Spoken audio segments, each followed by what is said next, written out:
UNRWA's Director of Affairs in Gaza, Tom White, who admitted recent allegations and events have rocked the organisation. Have a listen. Yes, I was shocked. We are very clear with our staff, and in fact, it's in the contract that they sign with UNRWA, that they work as humanitarians, and any sort of militant activity is totally incompatible with their work, and that's the same for humanitarians around the world. So, yes, I was shocked, and I've spoken to a large number of our staff in the last few days, Palestinian staff, and equally they are shocked by the actions of this small group, and essentially they've betrayed the organisation and they've betrayed their mission as humanitarians, and in fact, they've betrayed the Palestinians themselves and have compromised this vital aid operation. Tony Blinken, the US Secretary of State, have said that the US hasn't done its own investigation, but Israel's claims, he's called Israel's claims highly credible. How do you respond to that? Look, I think it's too early to tell. I think what's most important now is that we support the investigation that has been launched by the United Nations. And once we've got the findings of that investigation, and I must say this investigation is commissioned by the Secretary General, and he has set some very clear expectations for this investigation, we will look at the findings of the investigation and take whatever action is required. I'm just going to have you listen to Prime Minister Netanyahu and what he's actually said in terms of the links of the staff members to October 7. Let's just play that clip. UNRWA is totally infiltrated with Hamas. It has been in the service of Hamas in its schools and in many other things. I say this with great regret because we hope that there would be an objective and constructive body to offer aid. We need such a body today in Gaza. The UNRWA is not that body. It has to be replaced. I just want you, Tom, to react there to what the Prime Minister is saying. So I'd make a couple of comments. One is that this issue is becoming highly politicised in the context of this conflict. We are a UN organisation. We're committed to our humanitarian work, and we go to extraordinary measures to ensure that our staff act within what we call humanitarian principles, one of them being this issue of neutrality. The second thing I would say is we're very transparent with the Israeli authorities, and we have been for decades in terms of the work that we do. We coordinate very closely with the Israeli army on an ongoing basis for the work that we do here in Gaza. And finally, I would say we provide the Israeli authorities every year a list of all of our staff members, all 13,000 staff members who are working in Gaza. So we are very clear about what we are doing to ensure that we operate in accordance with humanitarian principles. Tom, can I just ask, when was the last time you shared the material and information about the members of staff with the Israeli authorities? Our staff lists are provided to the Israeli authorities every 12 months. And have they come back with any concerns about any members of the 13,000 people you have working for you?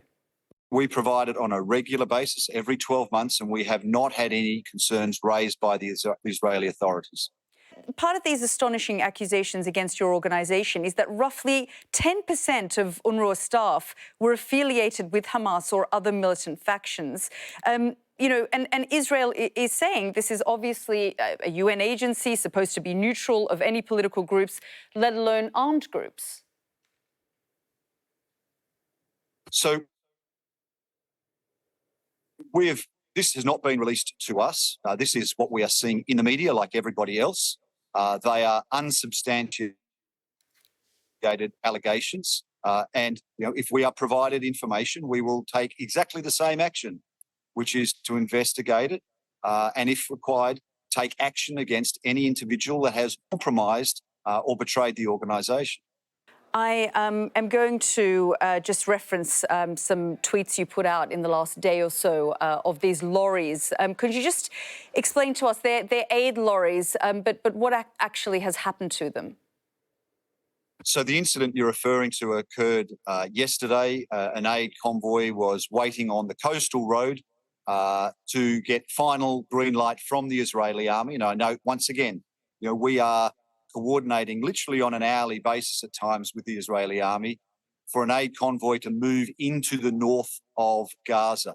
The Israeli army have acknowledged that it was their fire, but it just highlights the risks to humanitarians in Gaza right now. Following these accusations, a number of countries, including the United States, here in Britain, have halted their funding to UNRWA. Just give us a sense of where that leaves you. Where does that leave UNRWA, the staff and the work that you're trying to do?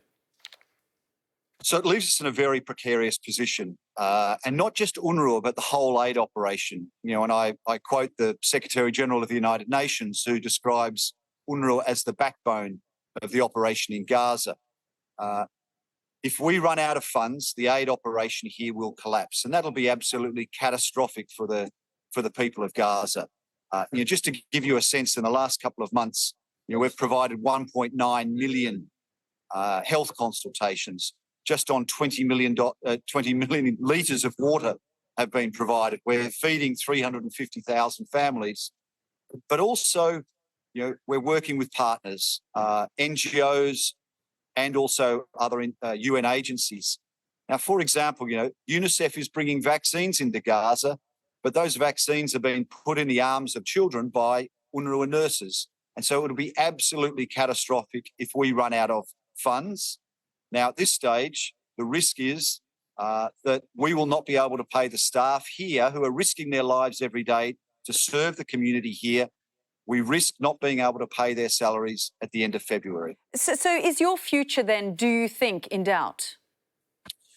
Look, I remain hopeful. We have taken some very decisive steps to address this issue. And I remind everybody that is a very small minority of our staff.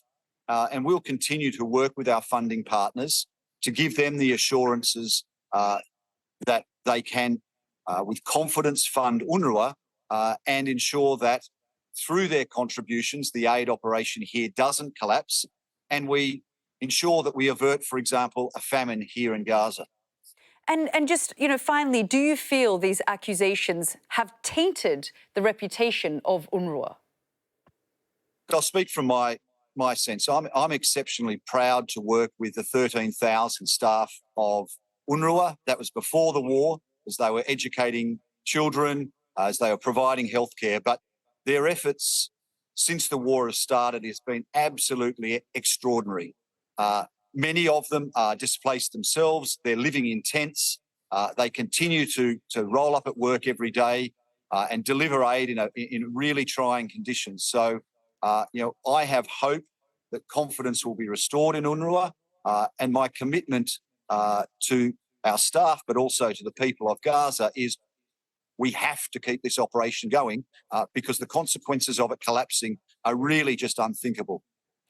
And just very briefly, what message do you have to the UK government? Because, of course, they are part of a number of countries that have halted the funding.